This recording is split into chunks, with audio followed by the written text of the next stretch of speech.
Hello students, welcome to the class. आज की class में जो टॉपिक हम लोग लर्न करेंगे काफ़ी इंपॉर्टेंट टॉपिक है रिलेशन। तो देख लेते हैं हम रिलेशन कैसे डिफाइन करेंगे। एक सेट में लिख रहा हूँ यहाँ पे ए, एलिमेंट लिख देते हैं इसके 1 2 3। एक सेट और ये लिख देते हैं, इसके एलिमेंट 1 4 9। कार्टेशियन प्रोडक्ट आप लोग करेंगे ए क्रॉस बी, प्रीवियस वीडियो में हमने सीखा हुआ है। 1 1 1 4 1 9 2 1 2 4 2 9 3 1 3 4 3 9। तो कार्टेशियन प्रोडक्ट आपने कर लिया। अब मैं क्या लिख रहा हूँ, एक सेट और लिख रहा हूँ आर। ठीक है, इसके एलिमेंट भी क्या होंगे, ऑर्डर पेयर के फॉर्म में ही होंगे। जैसे हमने कार्टेशियन प्रोडक्ट में एलिमेंट लिखे हैं, कार्टेशियन प्रोडक्ट की डेफिनेशन ही यही थी हमारी, set of all order pairs. तो यहाँ पे भी आपने एक सेट लिखना है आर। ठीक है, जैसे ए क्रॉस बी है वैसे ही आर है। यहाँ ऑर्डर पे एलिमेंट है तो यहाँ भी ऑर्डर पे एलिमेंट होंगे। तो अब मैं एलिमेंट क्या लिख रहा हूँ, देखिए 1 1 2 4 3 9। तो एक सेट मैंने लिखा है जिसको मैंने आर से डिनोट किया हुआ है। अब देखिए ये जो सेट आर लिखा हुआ है इसमें दो चीज़ आपको विजिबल होगी, आप ऑब्जर्व कर पा रहे होंगे। इसमें पहली कंडीशन तो ये है कि R is a subset of A cross B. ये कंडीशन नज़र आ रही है, all the elements of R is in A cross B, therefore R is a subset of A cross B. तो ये कंडीशन हमने यहाँ पे लिखी हुई है। और एक जो इम्पोर्टेंट चीज़ और है कि ये जो ऑर्डर पेयर हमने यहाँ पे लिखे हैं इनमें जो एलिमेंट्स हैं, जैसे 1 1 यहाँ पे नज़र आ रहा है आपको, 2 4 यहाँ पे नज़र आ रहा है, यहाँ 3 9 आपको नज़र आ रहा है। तो इन एलिमेंट्स के बीच में भी क्या है, कॉमन प्रॉपर्टी है। और वो क्या कॉमन प्रॉपर्टी है, second element is the square of first element. 1 square is equal to 1, 4 is equal to 2 square, 9 is equal to 3 square. तो क्या कॉमन प्रॉपर्टी है, देखिए अगर मैं इसको लिखना चाहूँगा a comma b such that b is equal to A square. तो ये मैंने एक प्रॉपर्टी लिख दी है इसकी। ठीक है, तो प्रॉपर्टी जो लिखी है वो ये एलिमेंट भी सेटिस्फाई कर रहा है, सेकंड एलिमेंट भी सेटिस्फाई कर रहा है, थर्ड एलिमेंट भी सेटिस्फाई कर रहा है। एक कॉमन प्रॉपर्टी है तीन के तीन एलिमेंट्स में।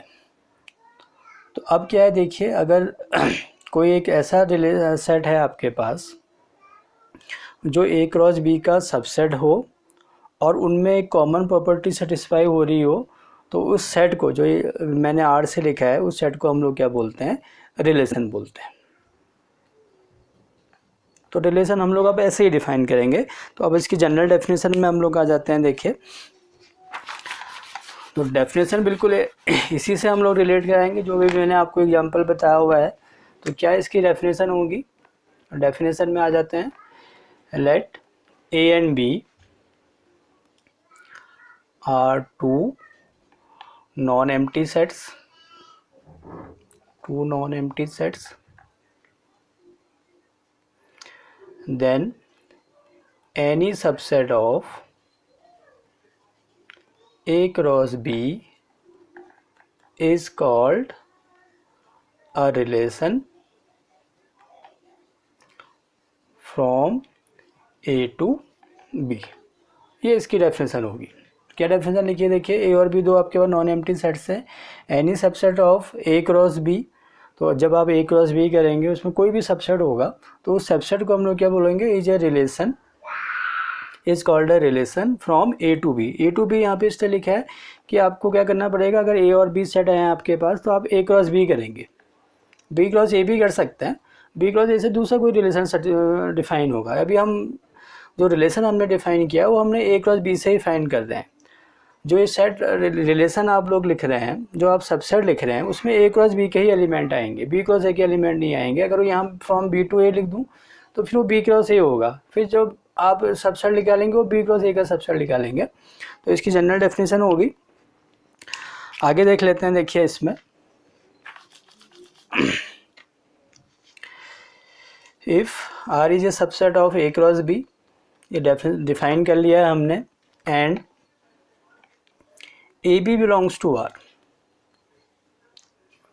आर ए क्रॉस बी का सबसेट है और कोई एक एलिमेंट है ए कॉमा बी जो आर को क्या कर रहा है, बिलोंग कर रहा है, तो इसका मीनिंग क्या होता है, a is related to B. A का रिलेशन किसके साथ आ रहा है, बी के साथ आ रहा है। कैसे रीड करते हैं इसको, A is related to B, A comma B belongs to R है। ये जो सेट आपने बनाया है, जैसे अभी हम इसे जो मैंने एग्जांपल आपको बताया था कि second element is the square of first element, वहाँ पे रिलेशन था ना, ए और बी रिलेट हो रहे थे, तो वही चीज़ है, A B related to R है। अब वो कैसे रिलेट होंगे वो आपको गिवन होगा।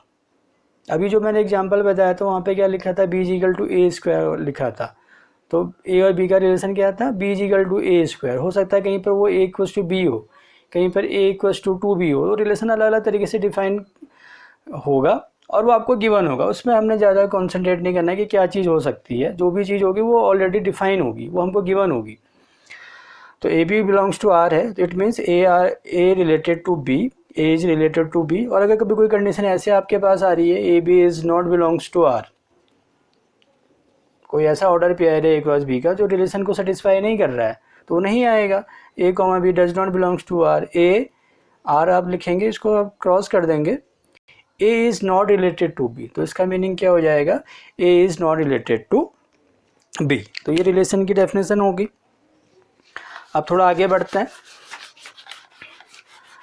अब हम सेट को क्या, सेट नहीं, रिलेशन को क्या करेंगे, रिप्रेजेंट करेंगे। कैसे रिप्रेजेंट कर सकते हैं, देखिए, रिप्रेजेंटेशन, रिप्रेजेंटेशन रिप्रेजेंटेशन तो दो मेथड है, सेट्स में भी हमने ये पढ़ा था। तो पहला आपके पास है रोस्टर फॉर्म, रोस्टर फॉर्म। तो इसमें क्या आप लोग क्या करेंगे, देखिए रोस्टर फॉर्म में, रोस्टर फॉर्म में सेट में क्या किया था आपने, जितने भी एलिमेंट्स होते थे सारे के सारे लिखते थे, यहाँ पे भी वही है। रोस्टर फॉर्म में आप क्या करेंगे, सारे के सारे एलिमेंट लिखेंगे, कर्ली ब्रैकेट में लिखेंगे और उनको किससे सेपरेट करेंगे, कॉमा से सेपरेट करेंगे। तो इसको डेफिनेशन को हम लोग लिख लेते हैं, in this form a relation is represented by listing. ऐसी डेफिनेशन हमने वहाँ पे भी लिखी थी, यहाँ पे दोबारा से लिख लेते हैं, by listing all its order pair. यहाँ पे एलिमेंट, हम वहाँ पे एलिमेंट लिखा था, यहाँ पे ऑर्डर पेयर लिखेंगे क्योंकि एलिमेंट यहाँ पे ऑर्डर पेयर के फॉर्म में ही होते हैं, order pair, all its order pairs in curly brackets and separating them by commas। Roster form है। क्या लिखा है, देखिए, in this form a relation is represented by listing all its order pair in curly bracket and separating them by commas. फिर से वही example जो मैंने अभी आपको बताया था इंट्रोडक्शन में, क्या लिखा था, 1,1 2,4 3,9। तो देखिए सारे एलिमेंट हमने लिखे हुए हैं, इनको सेपरेट किया है कॉमा से हम सेपरेट कर रहे हैं और कैसे लिख रहे हैं, कर्ली ब्रैकेट के अंदर लिख रहे हैं। तो अगर इस फॉर्म में आप लोग लिख रहे हैं, उस फॉर्म को हम लोग बोलते हैं roster form. Set builder form में आपने क्या करना है, उस कॉमन प्रॉपर्टी को लिख लेना है, सेट बिल्डर फॉर्म। सेकंड कैसे रिप्रेजेंट करेंगे, सेट बिल्डर फॉर्म में, सेट बिल्डर फॉर्म। तो इसको भी लिख लेते हैं, in this form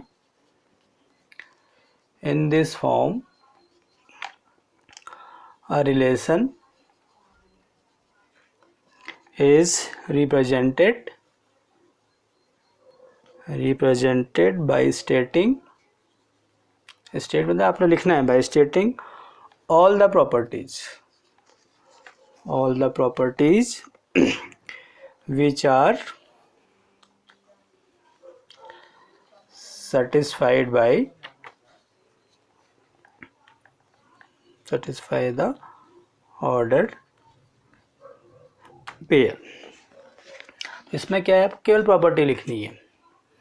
in this form a relation is represented by stating all the property which are satisfied by the order pair. तो आपने क्या करना है, देखिए सेट्स तो आपके पास ऑलरेडी गिवन है, ए क्रॉस बी आपने कर लिया रिलेशन।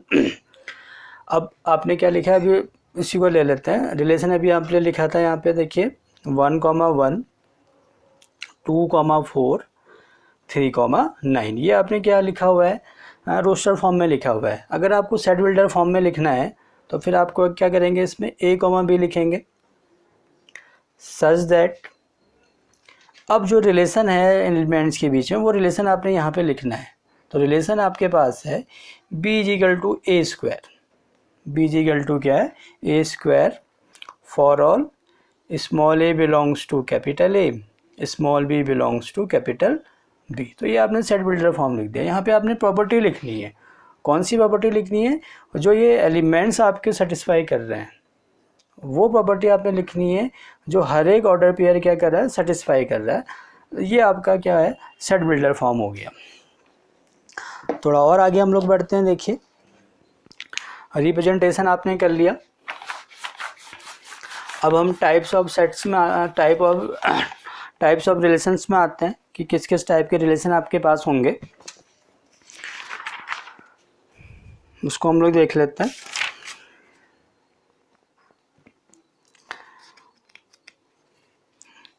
टाइप्स ऑफ रिलेशन में हम लोग आते हैं टाइप्स ऑफ रिलेशन। तो सबसे पहला है आपके पास यूनिवर्सल रिलेशन, यूनिवर्सल रिलेशन। इसको मैं पहले लिख लेता हूँ फिर आपको समझा दूंगा। Let R be a relation on a set A, on a set A, then R is called universal relation,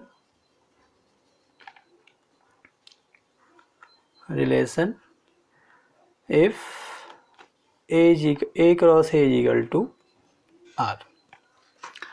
अब हम टाइप्स ऑफ रिलेशन में आए तो सबसे पहले आपके पास है universal relation,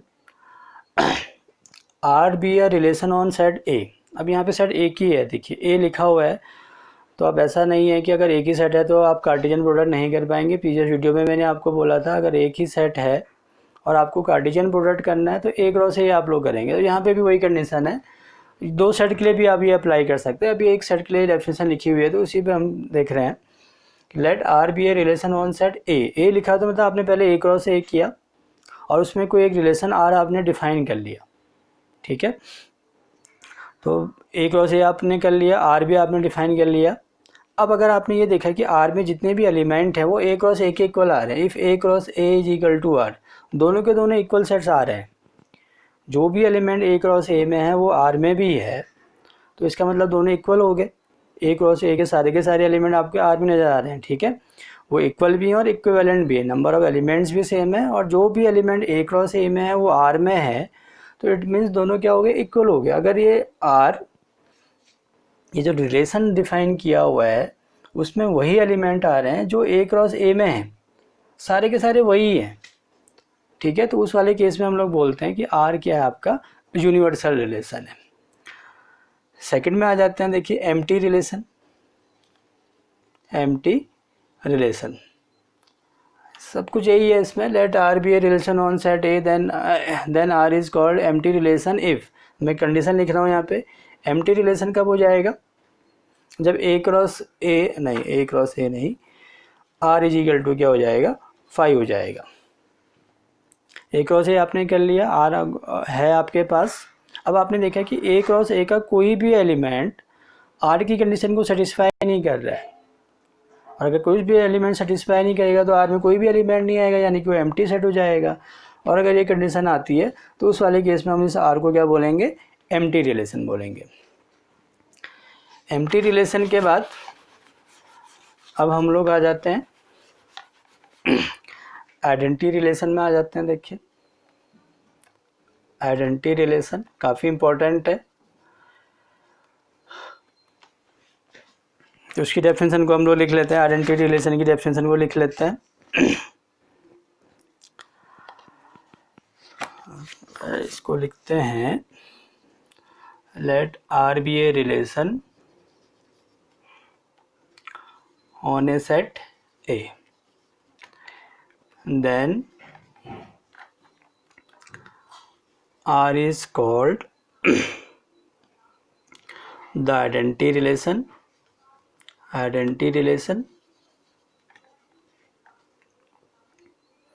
if R equals to A comma A such that small a belongs to capital A।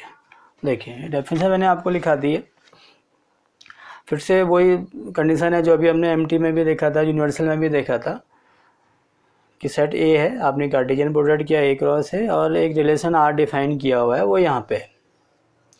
अब जब ये रिलेशन डिफाइन किया हुआ है इसमें आप ये देख रहे हैं कि जो भी एलिमेंट ए का है अगर वो खुद से ही रिलेट हो रहा है, every element of A is related to itself, ऐसा कोई रिलेशन है जहाँ पे ए के जितने भी एलिमेंट हो केवल खुद के साथ ही रिलेट हो रहे हैं, तो इसका मतलब ये हो गया कि वो रिलेशन क्या होगा, आइडेंटिटी रिलेशन होगा।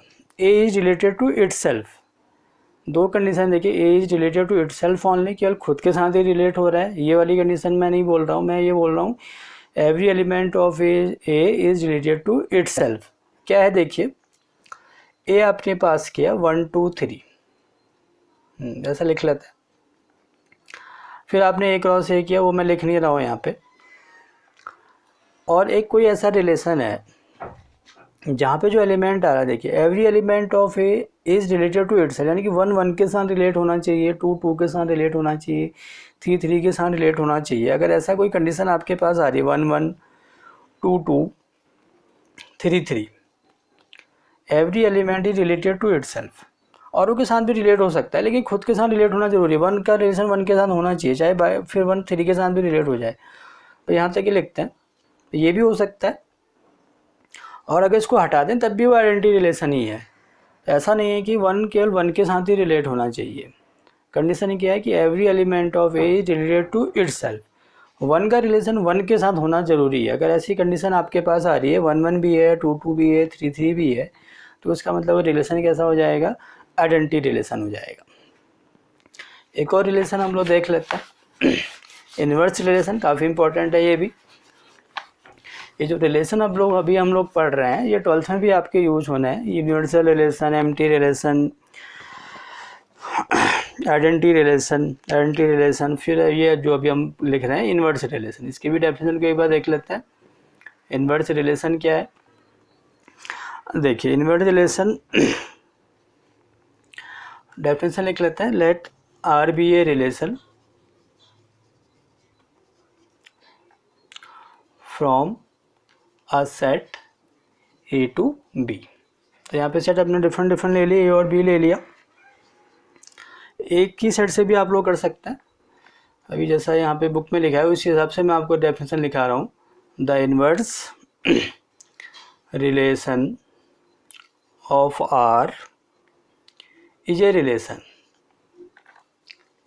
Relation from B to A and is defined as yx such that xy belongs to R. The inverse relation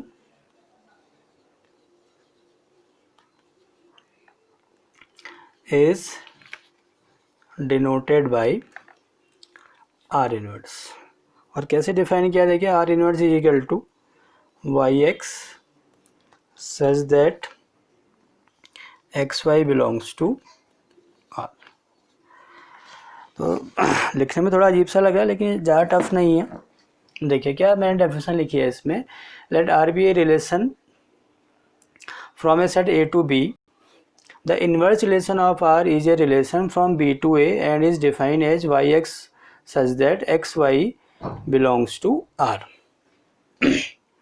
तो सेट आपके पास है, इसको मैं थोड़ा सा मिटा देता हूँ, समझ लेते हैं इसको। सेट आपके पास है ए और बी, आपने ए क्रॉस बी किया, ठीक है। और फिर आपका एक रिलेशन डिफाइन कर लिया आपने x, y such that x belongs to a, y belongs to b। अब जब आप आर इन्वर्स रिलेशन को डिफाइन करेंगे तो अभी मैंने लिखा है कि R inverse is denoted by R this symbol. R inverse हम लोग रीड करते हैं इसको, उसमें क्या होगा, इनका ऑर्डर चेंज हो जाएगा, वाई एक्स आ जाएगा such that y belongs to b, x belongs to a and xy belongs to r। तो जब भी आप इन्वर्स रिलेशन निकालेंगे यानी कि आपने b क्रॉस a करना है वहाँ पे। पहले तो आपने a क्रॉस b से r को डिफाइन किया, अगर इसका इन्वर्स रिलेशन आप लोग फाइंड कर रहे हैं तो इन्वर्स रिलेशन कैसे डिफाइन होगा, from b to a। From b to a का मीनिंग ये है कि b क्रॉस a आपको करना पड़ेगा। xy अगर r को बिलोंग कर रहा है तो yx को फिर बिलोंग करेगा, r इन्वर्स को बिलोंग करेगा। ये तभी करेगा जब आप b क्रॉस a करेंगे। तो इसको देख लेते हैं। एक एग्जांपल मैं अगर लिख दूं यहाँ पे तो एग्जांपल से बहुत क्लियर हो जाएगा आपको। 1 2 3 4 5 मैंने आपको लिख दिया।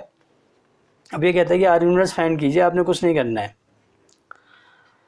इनका ऑर्डर को चेंज करना है। 1 2 बिलोंग्स टू आर है तो it means 2 1 belongs to R inverse, 3 4 belongs to R, 4 3 belongs to R inverse, 4 5 belongs to R, 5 4 belongs to R. ये आपका आर इन्वर्स हो गया, केवल आपने ऑर्डर ही चेंज करना है। फर्स्ट और सेकंड एलिमेंट जो है ऑर्डर पेयर के वो इंटरचेंज हो जाएंगे। जैसे आप इंटरचेंज करेंगे तो आपका आर इन्वर्स आ जाएगा। आगे बढ़ते हैं। अब हम लोग आ जाते हैं, देखिए डोमेन, कोडोमेन एंड रेंज में आ जाते हैं। क्या डोमेन होगा, क्या कोडोमेन होगा और कैसे हम लोग इसकी रेंज फाइंड करेंगे, इसको हम लोग देख लेते हैं।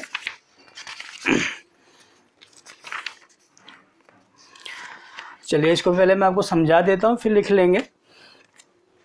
रिलेशन आपके पास है, ए क्रॉस बी आपने किया है, ठीक है। अब और एक रिलेशन यहाँ पे लिख देते हैं, a, 1 b, 2 c, 3 d, 5 लिख देता है। ये रिलेशन मैंने लिख दिया है, ठीक है। तो देखिए डोमेन अगर आपको फाइंड करना है तो जो फर्स्ट एलिमेंट होता है रिलेशन का उसको हम लोग डोमेन बोलते हैं। तो डोमेन क्या होगा, इसको डी से डिनोट हम लोग करते हैं, a, b, c, d। Domain first element को क्या बोलेंगे आप, डोमेन कहेंगे। रेंज क्या होगा, रेंज लिख लेते हैं। रेंज आपका सेकंड एंट्री, जो सेकंड एलिमेंट आपको नज़र आ रहा है 1 2 3 5, ये आपका रेंज हो गया। कोडोमेन क्या होगा, और कोडोमेन यहाँ से आपको पता चल जाएगा जो बी है, ए क्रॉस बी आपने किया है तो जो सेकंड सेट है ए क्रॉस बी का सेकंड सेट बी है, ए टू बी। तो जो बी होगा उसको हम लोग कोडोमेन बोलते हैं, यहाँ पे बी हो जाएगा। अगर आपने सी क्रॉस डी किया है तो कोडोमेन क्या हो जाएगा, डी हो जाएगा। आपने डी क्रॉस सी किया हुआ है तो सेकंड सेट यहाँ पे सी है तो सी हो जाएगा। तो कोडोमेन आपका क्लियर, आपको कार्टेशियन प्रोडक्ट से होगा। जो सेकंड सेट है वो आपका कोडोमेन होगा। एक चीज़ और इसमें है कि जो डोमेन होगा वो ए का सबसेट होगा। फर्स्ट एलिमेंट आपका क्या है, ए को बिलोंग कर रहा है, ठीक है। अभी डेफिनेशन में भी हमने लिखा था इसको, a, b या x, y such that x belong for all x belongs to capital A. तो जो भी डोमेन आपका आएगा वो सबसेट होगा a का। रेंज जो सबसेट होगा वो सबसेट होगा कोडोमेन का। इसको आपने ध्यान में रखना है। अब हम इसकी डेफिनेशन को लिख लेते हैं कि क्या इसकी डेफिनेशन होगी। एग्जाम में डेफिनेशन कमी पूछी जाती है लेकिन लिख लेते हैं, लिखने से चीज़ें याद रहती हैं। तो डोमेन की सबसे पहले हम डेफिनेशन लिख लेते हैं, डोमेन लिख लेते हैं। देखिए एग्जाम्पल से मैंने आपको बता ही दिया है, the set of all first elements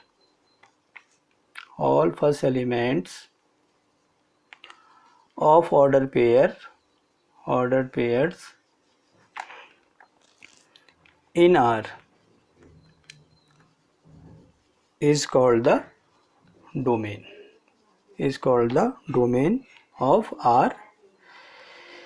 It is denoted by D। किससे डिनोट करेंगे, डी से डिनोट करेंगे। सेकंड देख लीजिए, codomain, the set B is called the codomain of R. the set B जो होगा सेकंड, if एक चीज़ और लिख लेते हैं, if R is defined from A to B. अगर R A to B में डिफाइन किया है, A to B का मतलब फिर से A क्रॉस B आपने किया हुआ है, तो जो B होगा वो आपका क्या हो जाएगा, कोडोमेन हो जाएगा। वो यहाँ पे क्लियर हो गया है। रेंज लिख लेते हैं, देखिए रेंज क्या हो जाएगा, the set of all second elements of ordered pairs in R is called the range. Second element आपका रेंज होगा, फर्स्ट एलिमेंट आपका डोमेन होगा। कोडोमेन क्या होगा, यहाँ पे डेफिनेशन में मैंने आपको बता ही दिया है। एक चीज़ और जो मैंने आपको एग्जांपल में बताया था, डोमेन अगर आपने A क्रॉस B किया है तो जो डोमेन है A का सबसेट होगा, रेंज क्या होगा, कोडोमेन का सबसेट होगा। इस बात को आपने क्या करना है, याद रखना है। एक चीज़ हम लोग और देख लेते हैं कि जो रिलेशन होता है उसको हम एरो डायग्राम से भी शो कर सकते हैं, और वहाँ से डोमेन, रेंज, कोडोमेन फाइंड करना बड़ा आसान हो जाता है। सेट आपके पास है, देखिए 1 2 3 4 5, बी आपके पास है A B C D E, इसको ऐसे लिख लेते हैं। R डिफाइन है, यानी कि आप A क्रॉस B करेंगे, ये मैं क्लियर कर देता हूँ। जो भी रिलेशन डिफाइन हो रहा है फ्रॉम A to B हो रहा है, तो एक रिलेशन है R है, देखिए 1A 2C 4D, यही लिख लेते हैं यहाँ पे। तो यहाँ पे हम लोग सेट बनाएंगे A, यहाँ पे सेट बनाया B A, और ये क्या हो गया B। 1 2 3 4 5 A B C D E, 1A, तो 1 को आप एरो से दिखा देंगे। 1A एरो डायग्राम का मीनिंग यही है, 1 इज रिलेटेड टू A, और ये जो जिससे रिलेट होता है इसको हम लोग इमेज भी बोलते हैं। जो B के एलिमेंट होंगे वो क्या हो जाएंगे, इमेज भी हो जाएंगे। इसको, इस बात को भी आपने याद रखना है। 2C 4D। तो अब इसका डोमेन क्या होगा, देखिए फर्स्ट एलिमेंट 1 2 4, 1 2 4, तो डोमेन क्या आया, 1 2 4 आ गया। और ये चीज़ मैंने अभी आपको बोली भी थी, domain is the subset of A का ही सबसेट होगा, या तो सारा का सारा आ जाएगा, या कभी किसी केस में क्या होगा, रिलेशन के जाते हैं कि इसमें ऐसा ही होता है कि जो भी डोमेन आएगा ए का क्या होगा, सबसेट होगा। तो डोमेन आपका 1 2 4 हो गया। Range second element A C D, second element A C D, ये आपका रेंज हो गया। और अगर वो कोडोमेन आपसे पूछेगा तो कोडोमेन क्या हो जाएगा, B हो जाएगा। डी डोमेन भी आपने फाइंड कर लिया, रेंज भी आपने फाइंड कर लिया, कोडोमेन भी आपने फाइंड कर लिया। और एक और तरीका रिप्रेजेंटेशन का, वो क्या है हमारे पास, एरो डायग्राम। तो आज के वीडियो में हम इतना ही देखते हैं, बाकी फिर नेक्स्ट वीडियो में। Thank you.